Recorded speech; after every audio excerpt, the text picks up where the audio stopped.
जानकारी है आपको भी जाना है खरीदारी के लिए। तो जो एग्रो पावर गोल्ड है ये हमारा अल्बानिया स्पेन का एक उत्पाद है। ये 2 तकनीकों से बना हुआ उत्पाद है। इसमें जो पहली तकनीक है जैसे कि मैंने आपको बताया वो है एक कोशिकीय शैवाल। जैसा कि बारिश के दिनों में ये हरा हरा कुछ जम जाता है ना दीवारों पे हर एक जगह पे, ये भी एक तरह का शैवाल होता है। स्पिरुलिना जो हम खाते हैं वो भी एक तरह का शैवाल है। ये जो हम ऑक्सीजन ले रहे हैं ये ऑक्सीजन भी 50% जो होता है ये माइक्रो एल्गी ही बनाती है, बाकी पेड़ पौधों से आता है। ये एल्गी जो होता है ये अपने आप में एक पौधा है, सूक्ष्म पौधा, एक कोशिकीय पौधा। ये अपना खाना खुद बनाता है। ये कार्बन डाइऑक्साइड और क्लोरोफिल, इसमें क्लोरोफिल भी होता है। तो ये कार्बन डाइऑक्साइड और क्लोरोफिल के इस्तेमाल से और साथ में सूर्य के प्रकाश के इस्तेमाल से अपना प्रकाश संश्लेषण की क्रिया करता है। तो हमारे इस प्रोडक्ट में हमने ये माइक्रो एल्गी मिलाया हुआ है। इसकी वजह से क्या होता है कि पौधे को एक संतुलित भोजन मिलता है। किसके रूप में? सबसे पहले protein, carbohydrate, fatty acid, vitamin, सारे मिनरल्स और एमिनो एसिड। ठीक है, तो इसके रूप में हमने पूरा एक संतुलित आहार पौधे को दिया। अब पौधे को संतुलित आहार क्यों चाहिए?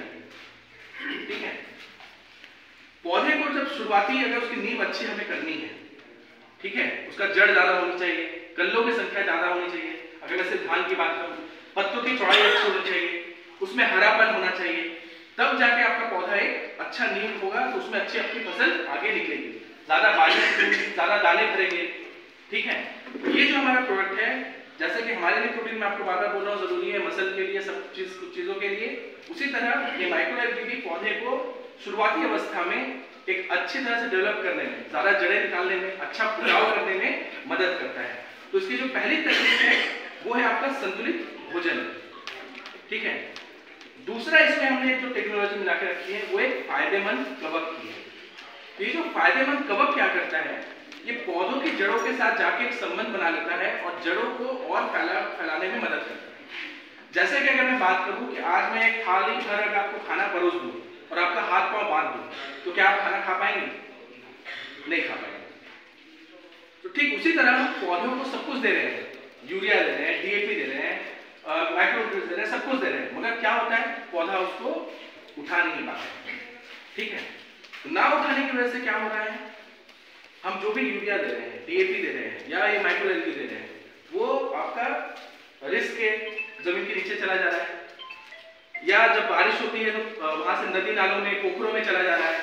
और साथ ही साथ जो भी हमारा केमिकल है, ये सारी चीजें जो है आपकी बह के नदी नालों से या हमारे घरों में वापस आ जाता है, पोखरों में जमा हो जाता है, हमारे ट्यूबवेल में आ जाता है। क्यों? क्योंकि जो ये केमिकल्स हम डाल रहे हैं, जिसको कि पौधे को उठाना चाहिए, वो पौधा उसको उठा नहीं पा रहा है, और मिट्टी जो है इसकी वजह से उसमें बहुत सारी अलग अलग परेशानियां आ रही हैं। अब जैसे क्या परेशानियां आ रही हैं, अगर मैं बात करूं तो आपके गांव में अभी किसी भाई साहब को मैंने देखा, शायद तो नया ट्रैक्टर बाहर खड़ा हुआ है, पार्क है, मैं हमारे में से किसी का है क्या जो ट्रैक्टर शायद फार्म ट्रैक्टर करता है, आंध्र प्रदेश में मिल पाया। ठीक है, तो आपके गांव में अगर मैं बात करूं तो सबसे पहला ट्रैक्टर कितने एचपी का आया था? 35 का। आज कितने एचपी का ट्रैक्टर है आपके गांव में? 60। ठीक है, 90, जो भी जैसा रिक्वायरमेंट। क्यों हो रहा है? मिट्टी कड़क होने की वजह से। ठीक है, अब मिट्टी कड़क क्यों हो रही है? हमने घास मारने के लिए नींदानाशक इस्तेमाल कर लिया, कीट मारने के लिए कोई भी आपका इंसेक्टिसाइड इस्तेमाल कर लिया, हमने जो डिजीज है, कुछ हमारी बीमारियां लग गई हैं, उसके लिए फंगीसाइड, बैक्टीरियासाइड इस्तेमाल कर लिया। मगर मिट्टी के लिए हमने क्या किया? या हम पहले कुछ करते थे मिट्टी को अच्छा रखने के लिए? तो पीछे हमारे कई बुजुर्ग किसानों को भी मैं देख पा रहा हूँ, हम पहले क्या करते थे मिट्टी को अच्छा रखने के लिए? गोबर का खाद का इस्तेमाल करते थे, अच्छी सड़ी हुई गोबर खाद। तो क्या आज हम अच्छा गोबर खाद का इस्तेमाल कर पा रहे हैं? क्योंकि उपलब्धता नहीं है, पहला। और अगर गोबर खाद आपका उपलब्ध है भी, तो आज मेरे को लगता है एक ट्रैक्टर ट्रॉली जो गोबर खाद है उसका कितना मूल्य में मिलता है? 2-2.5 रुपए एक ट्रॉली का। तो 1 एकड़ में आपको मिनिमम 2 से 3 ट्रैक्टर ट्रॉली लगता है गोबर खाद, जिससे आपका मिट्टी सजीव बनी रहे। हम बोलते हैं ना मिट्टी सजीव है। मिट्टी सजीव क्यों है? मिट्टी में अलग अलग प्रकार के कीड़े मकोड़े, फंगस, बैक्टीरिया, निमेटोड, बहुत कुछ चीजें होती हैं जो कि क्या करती है, मिट्टी में पानी और हवा, ठीक है, उसका आदान प्रदान होता रहे, उसमें मदद करती है। इस वजह से हमारी मिट्टी भुरभुरी बनी रहती है। मगर जब हम ये इतने सारे केमिकल्स और सब कुछ हम डालते हैं, ज्यादा यूरिया डालते हैं, ज्यादा डीएपी डालते हैं, कहीं पर कंपटीशन में डालते हैं कि भाई पड़ोसी वाले ने दो बोरी यूरिया दिया है तो मैं 3 बोरी दे देता हूँ, पड़ोसी ने 1 दिया है तो मैं 2 दे देता हूँ, ठीक है, उसने 100 ml इस्तेमाल किया तो मैं 200 ml कर देता हूँ। तो हो क्या रहा है कि ये सारे जो रासायनिक खाद और रासायनिक केमिकल जो हम दे रहे हैं ये पूरा मिट्टी को कठोर बना रही है। उसके साथ जितने मित्र कीट हैं, हमारे केचुए हो गए, ठीक है, छोटे छोटे निमेटोड्स हो गए, छोटे छोटे कीड़े मकोड़े हो गए, इवन अगर मैं बात करूं तो और कुछ मिट्टी के सांप वगैरह हैं, वो सब मर जाते हैं, ठीक है। तो उसकी वजह से क्या होता है, मिट्टी भी कठोर हो रही है, आपको ज्यादा एचपी के ट्रैक्टर खरीदने पड़ रहे हैं, ज्यादा आपका डीजल इस्तेमाल हो रहा है और हम उसके लिए कुछ भी नहीं कर पाते हैं। देखिए केमिकल इस्तेमाल करना हमारी मजबूरी है, मगर कुछ कुछ उत्पाद ऐसे हैं जिसका हम इस्तेमाल करें तो आपकी मिट्टी जो है वो अच्छी रहेगी।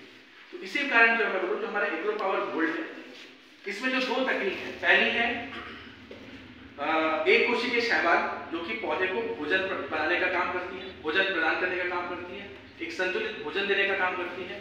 और जिसमें दूसरी टेक्निक है जो फायदेमंद फंगस है, फायदेमंद कवक है, वो क्या करती है, वो जड़ों की संख्या को बढ़ाती है, जड़ों के एरिया को बढ़ाती है।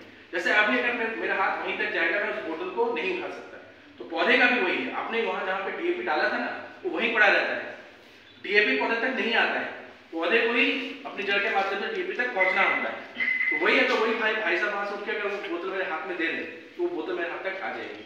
तो ठीक उसी तरह ये जो कवक है वो भी जो भी न्यूट्रिएंट आपने डाले हैं, या हमने ये माइक्रो एलगी दिया है, एक कोशिकीय शैवाल दिया है, आपने जो यूरिया दिया है, डीएपी दिया है, अन्य पोषक तत्व दिए हैं, वो उस कवक के माध्यम से पौधे तक पहुंचने का काम होता है। अगर एक पौधे की जड़ मान लीजिए 1 फीट तक जाती है तो उस कवक के माध्यम से वो पौधा जो है अपनी जड़ें लगभग 10 से 12 फीट तक वो बढ़ा सकता है। उससे आपको क्या फायदा होगा, पहला ये कि जो पौधे को जो पानी चाहिए, पोषक तत्व चाहिए जो आपने दिए हुए हैं पहले से, वो उनको अच्छे से खींच पाएगा, और जितना पौधा अपने में खींचेगा आपको उत्पादन में बढ़ोतरी होगी। दूसरा, जो भी आपने ये यूरिया डीएपी दिया है, आज अपन अगर 100 किलो यूरिया दे रहे हैं तो पौधा उसका बमुश्किल 20 किलो ही उठा पाता है, बाकी 80 किलो बह जाता है। डीएपी का सेम केस है, वो वहीं कहीं पड़ा रहता है, 10 से 15% ही यूज होता है, ठीक है। तो ये क्या होगा कि आपका जो लॉस हो रहा है उसमें मदद करेगा। कहने का मतलब इसके माध्यम से अगर आप चाहें तो आप अपनी यूरिया और डीएपी का जो उपयोग है उसको कम कर सकते हैं। मैं ये नहीं बोलूंगा कि आप इसको पूरी तरह से आप बंद कर दीजिए यूरिया डीएपी इस्तेमाल करना, आप जो है जो एक्सेसिव यूज कर रहे हैं 1 बोरी का 2 बोरी, उसका इस्तेमाल थोड़ा सा कम हो सकता है, ठीक है। और